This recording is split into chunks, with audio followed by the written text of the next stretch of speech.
លោកជ័យរទ្ធីជំរាបសួរលោកឌីណាបាទកាលពីខែមីនាឆ្នាំ2006រដ្ឋសភាកម្ពុជាបានអនុម័តច្បាប់មួយស្តីអំពីមជ្ឈត្តការផ្នែកពាណិជ្ជកម្មហើយយោងតាមច្បាប់ហ្នឹងរដ្ឋាភិបាលគឺត្រូវបង្កើតមជ្ឈមណ្ឌលជាតិមួយដើម្បីគ្រប់គ្រងឬមជ្ឈត្តការនៅកម្ពុជាក៏ប៉ុន្តែជាដំបូងខ្ញុំចង់សួរថាតើអ្វីទៅជាមជ្ឈត្តការពាណិជ្ជកម្មខ្ញុំដឹងថានៅក្នុងការដោះស្រាយវិវាទជាមានជំរឿនច្រើនក្នុងការដោះស្រាយវិវាទរបស់ខ្លួនដូចជាប្រើប្រាស់ប្រព័ន្ធតុលាការឬក៏នៅក្រៅប្រព័ន្ធតុលាការនៅក្នុងការដោះស្រាយវិវាទប្រព័ន្ធតុលាការវិញយើងឃើញមានវិវាទការសម្រួលការចរចាទ្វេភាគីឬមួយក៏ការប្រើប្រាស់មជ្ឈត្តការមជ្ឈត្តការនេះគឺជាយន្តការមួយដែលភាគីទាំងពីរតែគាត់មានវិវាទកើតឡើងឬមួយក៏មិនទាន់មានវិវាទទេប៉ុន្តែគាត់បានព្រមព្រៀងគ្នាថាបើសិនជាវិវាទនេះនឹងកើតឡើងគាត់នឹងយកវិវាទរបស់ខ្លួនទៅដាក់ឲ្យបុគ្គលទី3ដែលយើងហៅថាជាមជ្ឈត្តការគឺយើងក៏ប្រើជាភាសាសាមញ្ញថាជាអាជ្ញាកណ្ដាលធ្វើការសម្រេចសេចក្តីលើវិវាទដែលជាទី2បានដាក់ជូននោះបាទហើយចង់ដឹងថាតើវិវាទប្រភេទណាខ្លះដែលគេអាចយកទៅដោះស្រាយតាមរយៈមជ្ឈត្តការពាណិជ្ជកម្មនឹងបានបាទយើងមានលក្ខខណ្ឌមួយចំនួនដើម្បីឲ្យវិវាទមួយអាចដាក់ជូនទៅឲ្យមជ្ឈត្តការផ្នែកពាណិជ្ជកម្មដោះស្រាយបានទីមួយយើងឃើញថាពាក្យមជ្ឈត្តការផ្នែកពាណិជ្ជកម្មនេះគឺសារភ្ជាប់នឹងពាក្យពាណិជ្ជកម្មវិវាទដែលកើតឡើងจากពាណិជ្ជកម្មនេះគឺអាចដាក់ជូនទៅមជ្ឈត្តការផ្នែកពាណិជ្ជកម្មបានក្នុងនេះច្បាប់អំពីមជ្ឈត្តការផ្នែកពាណិជ្ជកម្មបានឲ្យយើងនៅជាពាណិជ្ជកម្មថាគឺជាធុរកិច្ចដែលមានប្រភេទជាពាណិជ្ជកម្មទោះបីជាកិច្ចសន្យាឬគ្មានកិច្ចសន្យាក៏ដោយជាឧទាហរណ៍ការផ្លាស់ប្ដូរទំនិញឬសេវាការជួលពីការទិញលក់ចំនួនក្រុមហ៊ុន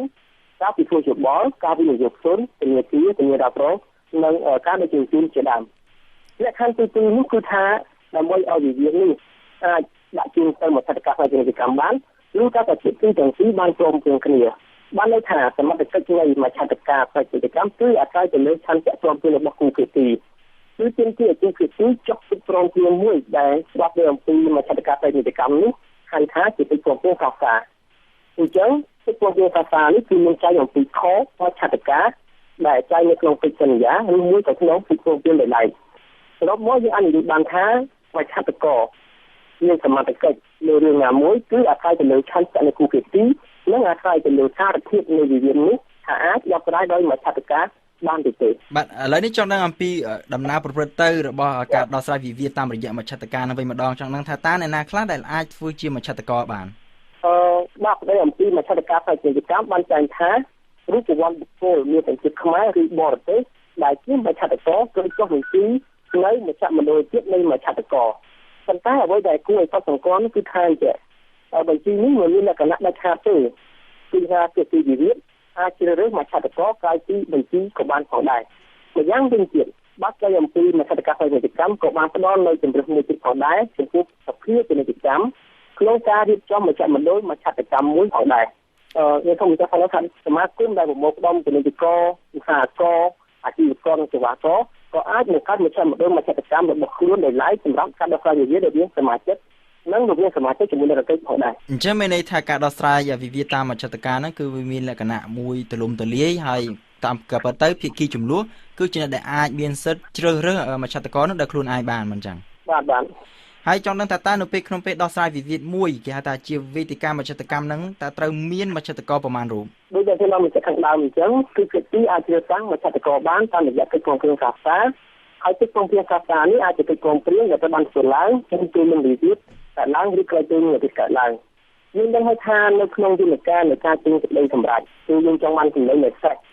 ហើយនេះហើយច្បាប់ទៅអំពីមជ្ឈត្តការផ្នែកពាណិជ្ជកម្មបានបញ្ជាក់ថាចំនួនមជ្ឈត្តការត្រូវតែពីចំនួនស្រេចអញ្ចឹងគូភាគីទៅអាចរើសពី1 3 5 7តាមហ្នឹងប៉ុន្តែបើសិនជាគូភាគីមិនធ្វើការជំរឿនរបស់ខ្លួនទេនោះជាមជ្ឈត្តការត្រូវបានកំណត់ថាមាន3រូបបាទអញ្ចឹងដូចជាលោករដ្ឋាភិបាលបានលើកឡើងថាមជ្ឈត្តការគឺគាត់មិនត្រឹមតែជាអ្នកផ្សះផ្សាទេក៏ប៉ុន្តែគាត់ត្រូវចេញសេចក្តីសម្រេចទៀតអញ្ចឹងសំណួរចង់ដឹងថាតើសេចក្តីសម្រេចរបស់មជ្ឈត្តការមានអំណាចប៉ុណ្ណាដែរបាទដោយហេតុថាការសម្រេចរបស់មជ្ឈត្តការទៅធ្វើឡើងលើសមត្ថកិច្ចរបស់ខ្លួនដែលជាទីព្រមព្រៀងគ្នាប្រគល់ឲ្យហើយនេះហើយសេចក្តីសម្រេចរបស់មជ្ឈត្តការឬដែលយើងហៅថាមជ្ឈត្តវិនិច្ឆ័យនោះគឺគូភាគីទាំងពីរត្រូវអនុវត្តទៅតាមមជ្ឈត្តវិនិច្ឆ័យនោះហើយយើងឃើញថាច្បាប់នៃអំពីមជ្ឈត្តការផ្នែកពាណិជ្ជកម្មរបស់យើងក៏បានបញ្ជាក់ច្បាស់ដែរថាទោះជាមជ្ឈត្តវិនិច្ឆ័យនោះធ្វើនៅប្រទេសណាក៏ដោយត្រូវបានគេទទួលស្គាល់ថាជាកាតព្វកិច្ចបើសិនជាក្នុងករណីដែលមានភាគីណាមួយមិនសុខចិត្តនឹងសេចក្តីសម្រេចរបស់មជ្ឈត្តការ តើសេចក្តីសម្រេចនឹងទៅជាយ៉ាងណាតើគូភាគីនឹងអាចធ្វើការប្តឹងទាស់ទៅស្ថាប័នណាបានដែរឬទេចំនួននេះខ្ញុំសូមធ្វើការបែងចែកចម្លើយជាពីរករណីទី1ពាក់ព័ន្ធនឹងកំហុសឆ្គងណាមួយឧទាហរណ៍ថាដូចជាមជ្ឈត្តករគាត់ចេញមតិវិនិច្ឆ័យមកមានកំហុសផ្នែកគណនាឬមួយក៏កំហុសផ្នែកការងារលេខាឬក៏កំហុសនៃការបោះពុម្ពជាដើមឬមួយទៀតមជ្ឈត្តវិនិច្ឆ័យនេះហាក់ដូចជាមានសេចក្តីទៅមិនច្បាស់លាស់ក្នុងករណីនេះគឺភាគីឬមួយក៏មជ្ឈត្តករខ្លួនឯងអាចធ្វើការកែតម្រូវ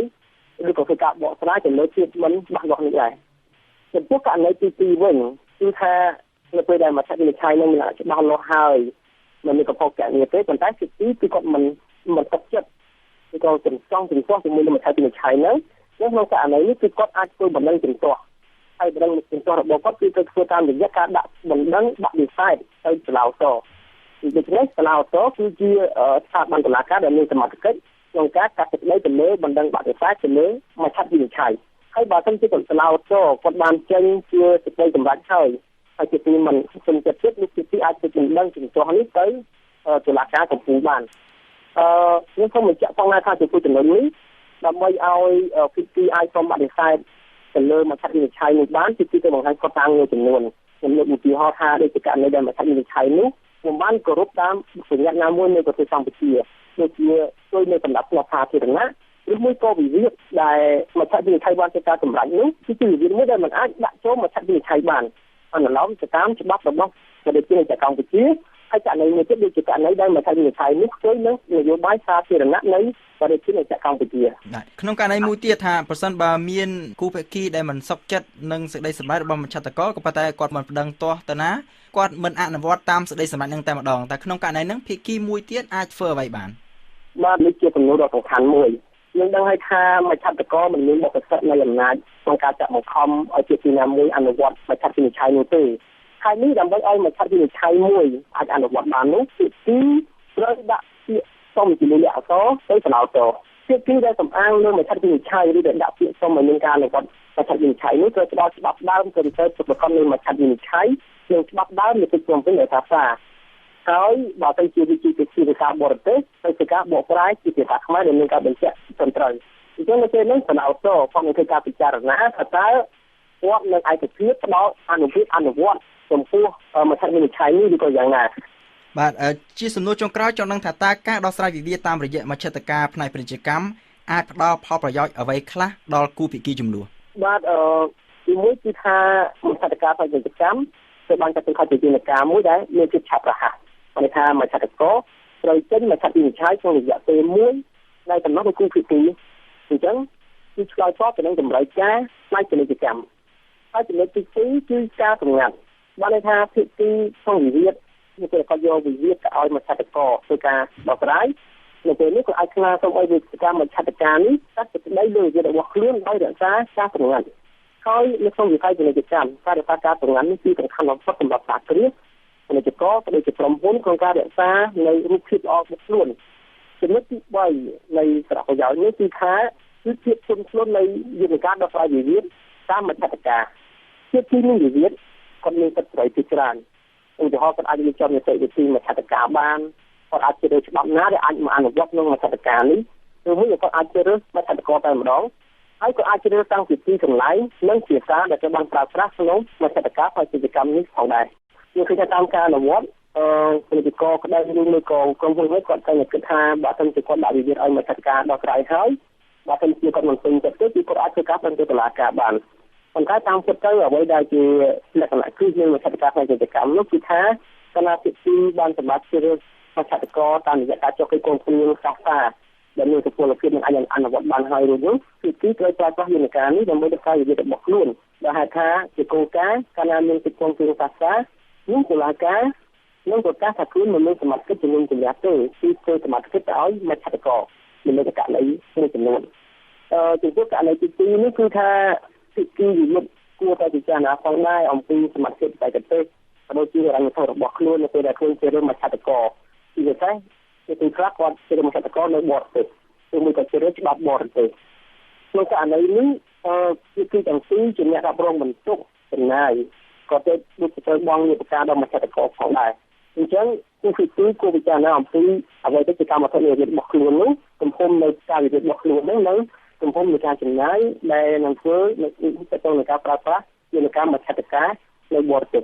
បាទសូមអរគុណលោកជ័យរិទ្ធី